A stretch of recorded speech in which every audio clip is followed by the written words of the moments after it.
2 people have died in wildfires that are burning across Oregon. Fast-moving fires shutting down major highways and destroying homes. Western wildfires have burnt through an area about the size of the state of New Jersey. The largest ever to hit the state.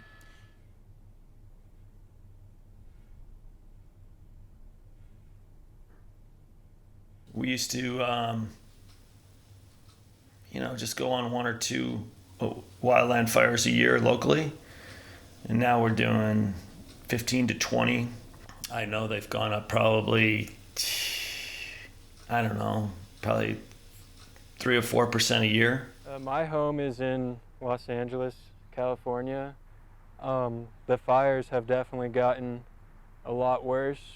It seems like every new year during fire season, they always just seem like a little bit closer to my home. So far, they've burned every single hillside around the valley that I live in. In the back of my mind, I know that one of these years, it's probably will be my side. E39 Alpha Trini.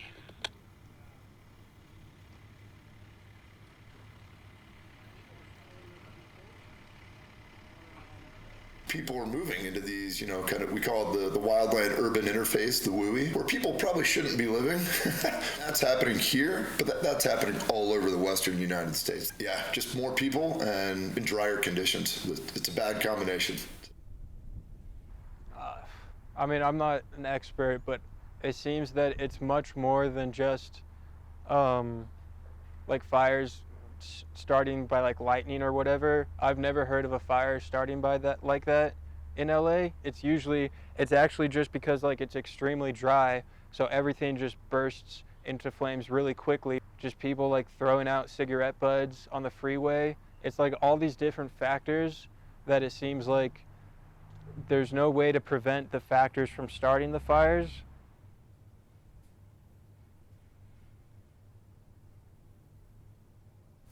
We don't get near the severe drought conditions and winds that, say, California gets. Those become drastically harder to stop just because of the topography, the fuels, and the winds. Once you're dealing with winds like that, we can't really even safely fight the fire on the ground at that point. It's too dangerous. The wildland fires are the costs are astronomical. Not only in the devastation part, but just the resources that they need and to help contain them. The population that has any kind of respiratory illness, whether that's COPD, asthma, and when you're living in an area that's just bogged down with smoke all summer long, that becomes really challenging. So then we start to see it on the medical side of stuff. So your fire departments, your EMS system starts to get a little more bogged down. My grandma is kind of suffering with the smoke in her house. My siblings have been trying to pitch in to buy her an air purifier, just because she says she has a hard time breathing. She can't even go outside anymore because of the air, and that was her only chance to get out of this house was to go on a walk because of COVID. So now she's stuck in her house because of COVID and because of the fires. Just overall, with the severity of these fires, there's no, kind of end in sight. As sad as that sounds, they're only getting more extreme, more severe. The public can do a lot, probably more than they think they can, to help A, prevent these, and then B, to just kind of, help us. Wildfires, and it seems like globally, we're talking about wildfires all over the planet. Australia, Brazil, it's not just a local or a national issue. This is something that's affecting the planet.